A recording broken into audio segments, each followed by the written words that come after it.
ഒരല്പം അരിയാഹാരം കഴിക്കുന്നവർക്ക് മനസ്സിലാക്കാൻ പറ്റിയ എന്തെങ്കിലും ഒരു സ്റ്റോറി ആയിരുന്നെങ്കിൽ കേരളം വിശ്വസിച്ചേനെ. അതിന് പകരമായിട്ട് ഞങ്ങൾക്ക് ഈ CPM-കാരനോട് ചോദിക്കാനുള്ളത് ഒരല്പം ഉളുപ്പ്. ഇതുപോലുള്ള നാടകമൊക്കെ കാണിക്കുമ്പോൾ ഒരല്പം ഉളുപ്പ് അത് CPM-കാരൻ കാണിക്കണം എന്നാണ് എനിക്ക് പറയാം. ഞാൻ കേരളത്തിലെ DYFI-ക്കാരെ വെല്ലുവിളിക്കും, കേരളത്തിലെ CPM-നെ വെല്ലുവിളിക്കും. മന്ത്രിയെ ആക്രമിക്കുന്ന ഏതെങ്കിലും KSU-കാരൻ ആക്രമിക്കുന്ന ഏതെങ്കിലും ഒരു ചിത്രമോ വീഡിയോയോ പുറത്തുവിട്ടാൽ 1 ലക്ഷം രൂപ ഇനാം ഞങ്ങൾ പ്രഖ്യാപിക്കുകയാണ്. 1 ലക്ഷം രൂപ ഇനാം. മന്ത്രിയെ ആക്രമിക്കുന്ന ദൃശ്യം പുറത്തുവിട്ടാൽ RPF-ന്റെ ദൃശ്യങ്ങളുണ്ട്, ഏതാണ്ട് 10ഓളം ചാനലുകളുടെ ദൃശ്യമുണ്ട്, അതിൽ തന്നെ കൈരളിക്കാരന്റെ ദൃശ്യമുണ്ട്. ഇതുകൂടാതെ DYFI-കാരന്റെ റീൽസ് ക്യാമറകളുണ്ട്, മന്ത്രിയുടെ ഏകദേശം 2ഓളം റീൽസ് ക്യാമറകളുണ്ട്. ഇതിൽ നിന്ന് ഏതാണ്ട് ഒരു 15ഓ 16ഓ ക്യാമറകളിൽ നിന്ന് മന്ത്രിയെ ആക്രമിക്കുന്ന ഏതെങ്കിലും ഒരു ദൃശ്യം പുറത്തുവിട്ടാൽ 1 ലക്ഷം രൂപ ഞങ്ങൾ ഇനാം പ്രഖ്യാപിക്കുകയാണ്. സീൻ 5, മന്ത്രി 1ാമത്തെ പ്ലാറ്റ്ഫോമിലേക്ക് കടന്നു വരുന്നു. മാധ്യമങ്ങളോട് പറയുന്നു, നിങ്ങളാണ് ഈ KSU-കാർക്ക് വളം വെച്ചു കൊടുക്കുന്നത്, നിങ്ങളില്ലായിരുന്നെങ്കിൽ ഇവരിവിടെ വരില്ലായിരുന്നു, നിങ്ങൾ പൊക്കോ, എനിക്ക് കുഴപ്പമില്ല, ഞാൻ നേരെ വന്ദേ ഭാരതിൽ കയറി പോകാൻ പോവുകയാണെന്ന് പറയും. സീൻ 6 എന്താണ്? മന്ത്രി, നമുക്ക് കണ്ണൂർ റെയിൽവേ സ്റ്റേഷന്റെ കഥ അറിയാം. 1ാമത്തെ പ്ലാറ്റ്ഫോമിൽ നിന്ന് സ്റ്റെപ്പുകൾ സ്വയമായി കയറി വളരെ സന്തോഷത്തോടു കൂടി 3ാമത്തെ പ്ലാറ്റ്ഫോമിലേക്ക് ഇറങ്ങിച്ചെല്ലുന്നു. അടുത്ത സീനിലാണ് ഗൂഢാലോചന നടക്കുന്നത്. സീൻ 6-ൽ ഗൂഢാലോചന നടക്കുകയാണ്. മന്ത്രി പെട്ടെന്ന് നമ്മുടെ AN ഷംസീറിനെ കാണുകയാണ്. ശ്രീ AN ഷംസീർ പറയുന്നു, ഇത് ഇങ്ങനെ വിട്ടാൽ പറ്റില്ല, ഉടനെ CM-നെ വിളിക്കണമെന്ന് പറയുകയാണ്. CM-നെ വിളിക്കാൻ വേണ്ടി സീൻ 7-ൽ ഫോൺ വിളിച്ചു തുടങ്ങിയപ്പോൾ തൊട്ട് മന്ത്രിയുടെ മുഖം മാറുന്നു, വല്ലായിക പ്രകടിപ്പിക്കുന്നു, കഴുത്തിന് വേദനയാകുന്നു, കയ്യിൽ മുറിവ് കാണിക്കുന്നു. ഉടനെ മന്ത്രിക്ക് നിർദ്ദേശം കിട്ടുകയാണ്, പെട്ടെന്ന് മെഡിക്കൽ കോളേജിലെ അത്യാഹിത വിഭാഗത്തിൽ അങ്ങ് അഡ്മിറ്റ് ആകും. സീൻ 8 എന്താണ്?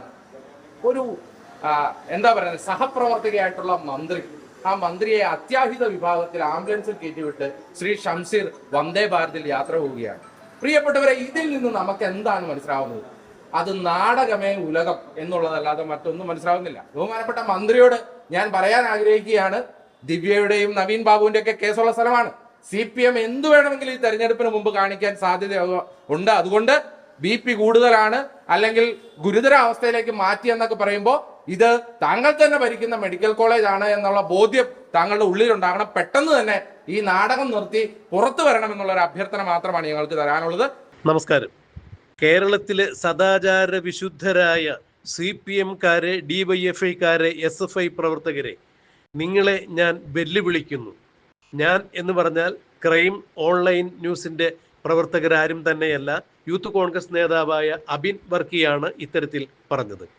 നിങ്ങളെ ഞാൻ വെല്ലുവിളിക്കുന്നു. അതായത് കണ്ണൂർ റെയിൽവേ സ്റ്റേഷനിൽ വെച്ച് ആരോഗ്യ വകുപ്പ് മന്ത്രി വീണ ജോർജിനെ KSU പ്രവർത്തകർ ആക്രമിച്ചു. അതേ തുടർന്ന് അവർ ആശുപത്രിയിൽ IC യൂണിറ്റിൽ പ്രവേശിപ്പിക്കപ്പെട്ടു എന്നുള്ള വാർത്ത പുറത്തു വന്നു കഴിഞ്ഞപ്പോൾ പിണറായി വിജയനും ബഹുമാന്യനായ സ്പീക്കർ ഷംസീറുമെല്ലാം ഒരുമിച്ചിരുന്ന് എഴുതിയുണ്ടാക്കിയ തിരക്കഥയുടെ അഭിനേത്രിയായി വീണ ജോർജ് മാറുകയായിരുന്നു. വീണ ജോർജ് എന്ന ആരോഗ്യ വകുപ്പ് മന്ത്രി സകല സംസ്കാര മാന്യതകളും വെടിഞ്ഞുകൊണ്ട്, അല്ലെങ്കിൽ അതിന്റെ അതിർവരമ്പുകളെല്ലാം ലംഘിച്ചുകൊണ്ട് പിണറായി വിജയനും ഷംസീറും പറഞ്ഞതിന് അരുനിൽക്കുകയായിരുന്നു. അങ്ങനെ ഒരു കപട നാടകം അരങ്ങേറുകയായിരുന്നു. KSU പ്രവർത്തകർ കരിങ്കൊടി കാണിച്ചത് അവർക്ക് ജനാധിപത്യപരമായി സമരം ചെയ്യാനുള്ള അവകാശം ഉപയോഗിച്ചുകൊണ്ടാണ്. എന്നാൽ വീണ ജോർജിന്റെ പരിസരത്തേക്ക് പോലും അവർ ചെന്നിട്ടില്ല.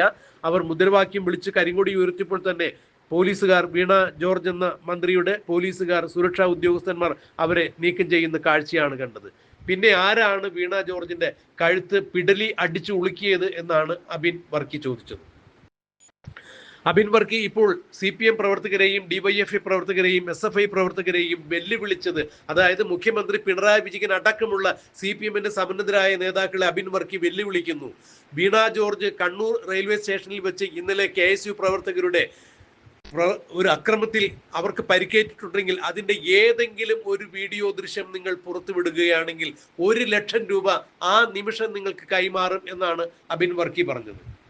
ആർക്ക് വേണമെങ്കിലും, അതായത് DYFI പ്രവർത്തകരോ SFI പ്രവർത്തകരോ CPM-ന്റെ സമുന്നതരായ നേതാക്കളോ അല്ലെങ്കിൽ മന്ത്രിമാരോ ആരെങ്കിലും തന്നെ വീണ ജോർജിനെ KSU പ്രവർത്തകർ ആക്രമിച്ച് അവരുടെ കഴുത്തിന് പരിക്കേൽപ്പിക്കുന്നതോ അല്ലെങ്കിൽ അവരെ ഏതെങ്കിലും വിധത്തിൽ അവരുടെ ശരീരത്തിൽ തൊടുന്നതോ ആയ ഏതെങ്കിലും ഒരു ദൃശ്യം നിങ്ങൾ റെയിൽവേ സ്റ്റേഷനിലെ CCTV-യിൽ നിന്നോ അല്ലെങ്കിൽ കൈരളി TV-യുടെയോ അല്ലെങ്കിൽ മറ്റേതെങ്കിലും ചാനൽ പ്രവർത്തകരുടെ ക്യാമറയിൽ നിന്ന് ഏതെങ്കിലും ഒരു ദൃശ്യം KSU പ്രവർത്തകർ കണ്ണൂർ റെയിൽവേ സ്റ്റേഷനിൽ വെച്ച് വീണ ജോർജ് എന്ന ആരോഗ്യ വകുപ്പ് മന്ത്രിയെ ആക്രമിക്കുന്നതിന്റെ ഏതെങ്കിലും ഒരു ദൃശ്യം നിങ്ങൾ തരികയാണെങ്കിൽ, ഹാജരാക്കുകയാണെങ്കിൽ, അത് പുറത്തുവിടുകയാണെങ്കിൽ 1 ലക്ഷം രൂപ നിങ്ങൾക്ക് ഇനാമായി തരും എന്നാണ് അബിൻ വർക്കി പറഞ്ഞത്.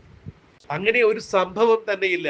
വെറുതെ ജനങ്ങളെ പറഞ്ഞ് തെറ്റിദ്ധരിപ്പിച്ച് നുണ ഫാക്ടറിയിൽ നിന്നും, അതായത് AKG സെന്ററിൽ നിന്നും ഇറക്കി വിടുന്ന ക്യാപ്സൂളുകൾ ജനങ്ങളെ വെള്ളം തൊടാതെ വിഴുങ്ങി തെറ്റിദ്ധരിപ്പിച്ച് വീണ്ടും അധികാരത്തിൽ വരാനുള്ള പൊറോട്ട് നാടകത്തിന്റെ ഭാഗമായി മുഖ്യമന്ത്രി പിണറായി വിജയനും സ്പീക്കർ ഷംസീറും വീണ ജോർജ് എന്ന ആരോഗ്യ വകുപ്പ് മന്ത്രിയും ചേർന്ന് നടത്തിയ നാടകം തന്നെയാണ് ഇത് എന്നാണ് അബിൻ വർക്കി പറഞ്ഞത്.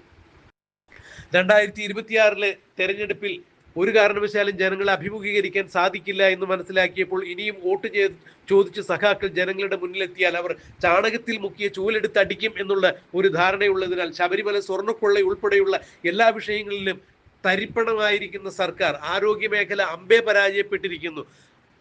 രോഗിക്ക് കൂട്ടിരിക്കാൻ ചെല്ലുന്നവർ വരെ അപകടപ്പെടുന്ന സാധ്യത ഉണ്ടായിരിക്കുന്നു. ആശുപത്രിയിൽ ചെന്നാൽ ചക്ക തലയിൽ വീണ് ആളുകൾ പരിക്കേൽക്കുന്ന സാഹചര്യം ഉണ്ടായിരിക്കുന്നു. ഇങ്ങനെയൊക്കെ ആരോഗ്യ മേഖല സമ്പൂർണമായ രീതിയിൽ, അതായത് കൈക്ക് പരിക്കേറ്റ് ചെന്നാൽ കൈ മുറിച്ചു മാറ്റുന്ന അവസ്ഥ വരും, കാലിന് പരിക്കേറ്റ് ചെന്നാൽ കണ്ണ് ചൂഴ്ന്നെടുക്കുന്ന അവസ്ഥ വരും, അല്ലെങ്കിൽ വയറ്റിൽ കത്രിക കെട്ടിവെച്ച് വിടുന്ന അവസ്ഥ വരും. ഇങ്ങനെ ആരോഗ്യ വകുപ്പും ആരോഗ്യ മേഖലയും വെന്റിലേറ്ററിൽ പ്രവേശിപ്പിക്കപ്പെട്ടിരിക്കുന്ന സാഹചര്യത്തിലാണ് ഇപ്പോൾ ആരോഗ്യ വകുപ്പ് മന്ത്രി ഈ ആരോപണങ്ങളിൽ നിന്നെല്ലാം രക്ഷ നേടുന്നതിന് വേണ്ടി ഇപ്പോൾ ഒരു പുതിയ നാടകം ഇറക്കിയിരിക്കുന്നു. അത് മുഖ്യമന്ത്രി പിണറായി വിജയന്റെയും സ്പീക്കർ ഷംസീറിന്റെയും തിരക്കഥയ്ക്ക് അനുസരിച്ചാണ് പെരുമാറുന്നത്. അതേ തുടർന്ന് കേരളത്തിലെ എല്ലാ CPM പ്രവർത്തകരും ഇടതുപക്ഷ പ്രസ്ഥാന പ്രചാരകരുമെല്ലാം അത് ഏറ്റെടുത്തിരിക്കുന്നു. നാട്ടിൽ KSU പ്രവർത്തകർക്കെതിരെ, UDF പ്രവർത്തകർക്കെതിരെ, കോൺഗ്രസ് പ്രവർത്തകർക്കെതിരെ വലിയ വൻപിച്ച പ്രതിഷേധങ്ങൾ സംഘടിപ്പിച്ചുകൊണ്ടിരിക്കുന്നു. കള്ളം പറഞ്ഞ് ജനങ്ങളെ തെറ്റിദ്ധരിപ്പിച്ച് വീണ്ടും അധികാരത്തിൽ വരാനുള്ള ഞുളുക്ക് വിദ്യ മാത്രമാണ് ഇതെന്നാണ് അബിൻ വർക്കി പറഞ്ഞത്.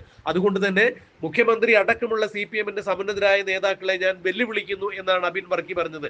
വീണ ജോർജിനെ KSU പ്രവർത്തകർ ആക്രമിക്കുന്ന ഏതെങ്കിലും ഒരു ദൃശ്യം, കണ്ണൂർ റെയിൽവേ സ്റ്റേഷനിൽ വെച്ച് KSU പ്രവർത്തകർ വീണ ജോർജിന്റെ ശരീരത്തിൽ സ്പർശിക്കുന്ന ഏതെങ്കിലും ദൃശ്യം, അടിക്കുന്ന ദൃശ്യം വേണമെന്നില്ല, അല്ലെങ്കിൽ അവരെ ആക്രമിക്കുന്ന ദൃശ്യം വേണമെന്നില്ല.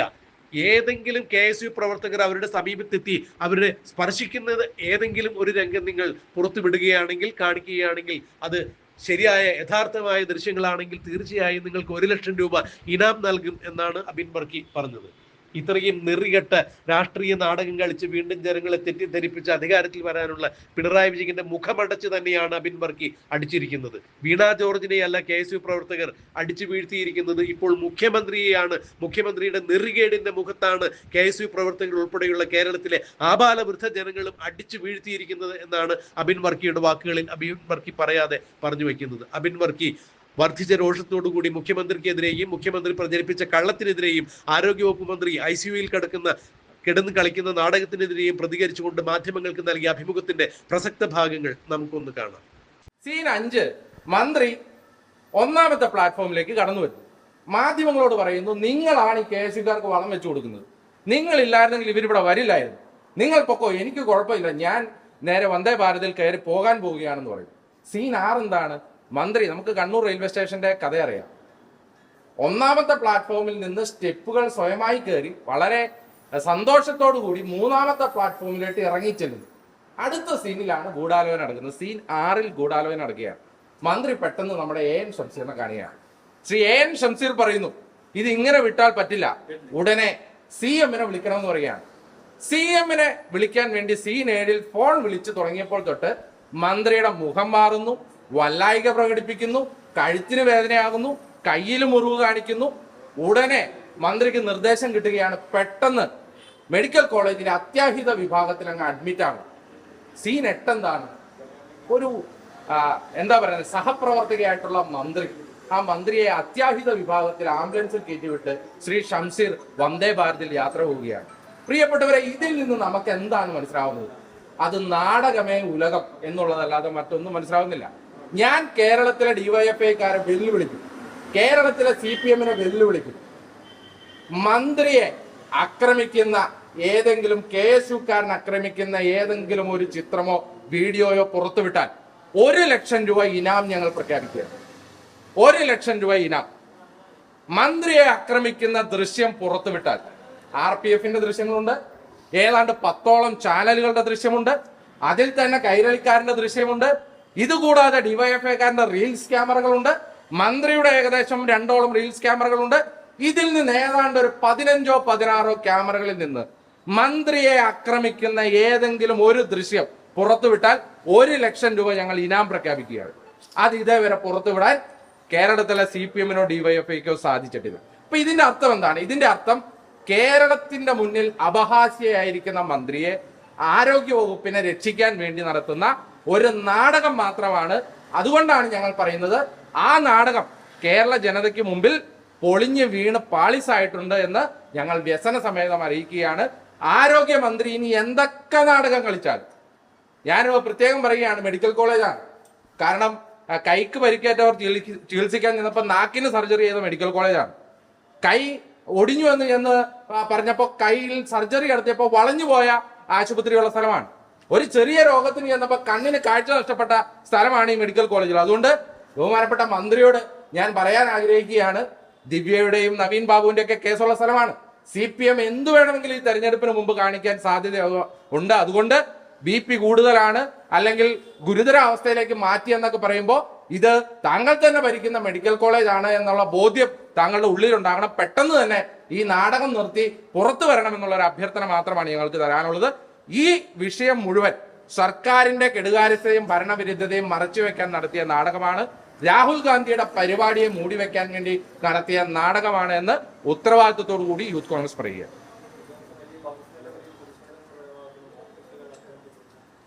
അല്ല, അതാണ് പറയുന്നത്, ഇത് ഒരവസരമായി, സുവർണാവസരമായി കാണുകയാണ്. അത് മുഖ്യമന്ത്രി ഉൾപ്പെടെയുള്ളവർ ഇതൊരു സുവർണാവസരമായിട്ടാണ് കണ്ടത്. ആ സുവർണാവസരത്തിന്റെ ഒരു അവസരം മുതലെടുത്തുകൊണ്ട് കണ്ണൂരിലെ ഓഫീസുകൾ ആക്രമിക്കുന്നു, ഈ നാട്ടിലെ കോൺഗ്രസ് പ്രവർത്തകരെ ആക്രമിക്കുന്നു. ഈ അക്രമ പ്രവർത്തനമൊക്കെ ജനം കാണുകയാണ്. ജനം ഉറപ്പായി ഇവരുടെ കഴുത്തിൽ പിടിക്കും, ഒരു സംശയം വേണ്ട. അത് ഇലക്ഷനാണ്. അതുകൊണ്ട് ഇതിനൊക്കെ തിരിച്ചടി നൽകാൻ ഇപ്പോ ഡിവൈഎഫ്ഐയുടെ സംസ്ഥാന പ്രസിഡന്റ് കുറെ നാളുകളായി പറഞ്ഞുകൊണ്ടിരിക്കുന്നു, തീക്കൊള്ളി കൊണ്ട് തല ചൊറിയരുത്, ഞങ്ങൾ ഇതിനെ തിരിച്ചടിക്കും. ഡിവൈഎഫ്ഐയുടെ സംസ്ഥാന പ്രസിഡന്റിനോട് പറയാനുള്ളത്, നിങ്ങളടിച്ചാലും ശരീരത്തിൽ നിന്ന് വരുന്നത് ചോരയാണ്, ഞങ്ങളടിച്ചാലും ശരീരത്തിൽ നിന്ന് വരുന്നത് ചോരയാണ്. ഞങ്ങൾക്ക് ആ മാർഗം താല്പര്യവുമില്ല, ഞങ്ങൾ ചെയ്തിട്ടുമില്ല, ഞങ്ങൾ ഇത് ചെയ്യാൻ പഠിപ്പിച്ചിട്ടുമില്ല. പക്ഷേ ഒരു റിട്ടാലിയേഷൻ എന്ന് പറയുന്ന ഒന്ന് എല്ലാ അക്രമങ്ങളിലും ഉണ്ട് എന്ന് CPM-കാർ കരുതിയിരിക്കുന്നത് നല്ലതാണ്. ഞങ്ങൾ ഒരു കാരണവശാലും ഒരക്രമ സംഭവങ്ങൾക്കോ ഒരക്രമത്തിനോ ആഹ്വാനം ചെയ്യുന്നില്ല. പക്ഷേ ഇല്ലാത്ത ഒരു സംഭവത്തിന്റെ പേരിൽ, ഇല്ലാത്ത ഭജനയുടെ പേരിൽ ബില്ല് തട്ടിയെടുത്തതുപോലെ ഇല്ലാത്ത ഒരു സംഭവത്തിന്റെ പേരിൽ കേരളത്തിലെ കോൺഗ്രസ് ഓഫീസുകൾ തടുത്ത് കേരളത്തിലെ കോൺഗ്രസ് പ്രവർത്തകരെ ആക്രമിക്കാൻ തീരുമാനിച്ചാൽ അതിന് തിരിച്ചടി നൽകേണ്ട ബാധ്യതയിലേക്ക് കോൺഗ്രസ് പ്രസ്ഥാനം എത്തും. ഞങ്ങൾക്ക് അതിൽ താല്പര്യവുമില്ല, ഞങ്ങൾ അത് ആഗ്രഹിക്കുന്നുമില്ല. അത് CPM-കാരൻ മനസ്സിലാക്കിയാൽ നിന്നു. അല്ല, ഞാൻ പറയുന്നത് ശ്രീ P. രാജീവ് ഒക്കെ അദ്ദേഹം കൂടി ഉണ്ടായിരുന്ന സമയത്താണല്ലോ KV തോമസിന്റെ മേലേക്ക് കരിയോരൊഴിച്ച സംഭവം ഉണ്ടായത്. ഇതേ റെയിൽവേ സ്റ്റേഷന്റെ ഉള്ളിൽ വെച്ച്. അന്ന് തെമ്മാടി കൂട്ടമൊന്നും P. രാജീവിന് തോന്നിയിട്ടില്ല. മുഖ്യമന്ത്രിയായിരുന്ന ശ്രീ ഉമ്മൻചാണ്ടിയുടെ ദേഹത്തേക്ക് കല്ലെറിഞ്ഞ് ഉമ്മൻചാണ്ടി തലയിൽ പരിക്കുമായി പുറത്തു വന്ന് ചോര ഒലിപ്പിച്ച് വന്നത് കണ്ടപ്പോഴും ഇവർ പറഞ്ഞത് മുഖ്യമന്ത്രിയുടെ നെഞ്ചിൽ എന്താണ് വലിയ ഇരുമ്പിന്റെ ചട്ടക്കൂടാണോ എന്ന് ചോദിച്ചവരാണ് P. രാജീവും പിണറായി വിജയനും ഒക്കെ. അന്ന് പിണറായി വിജയൻ പറഞ്ഞ ഒരു വാക്യാണ് ഞങ്ങൾക്ക് ഓർമ്മിപ്പിക്കാനുള്ളത്. ഒരല്പം അരിയാഹാരം കഴിക്കുന്നവർക്ക് മനസ്സിലാക്കാൻ പറ്റിയ എന്തെങ്കിലും ഒരു സ്റ്റോറി ആയിരുന്നെങ്കിൽ കേരളം വിശ്വസിച്ചേനെ. അതിന് പകരമായിട്ട് ഞങ്ങൾക്ക് ഈ CPM-കാരനോട് ചോദിക്കാനുള്ളത്, ഒരല്പം ഉളുപ്പ്, ഇതുപോലുള്ള നാടകമൊക്കെ കാണിക്കുമ്പോൾ ഒരല്പം ഉളുപ്പ് അത് CPM-കാരൻ കാണിക്കണം എന്നാണ് ഞങ്ങൾക്ക് പറയാനുള്ളത്.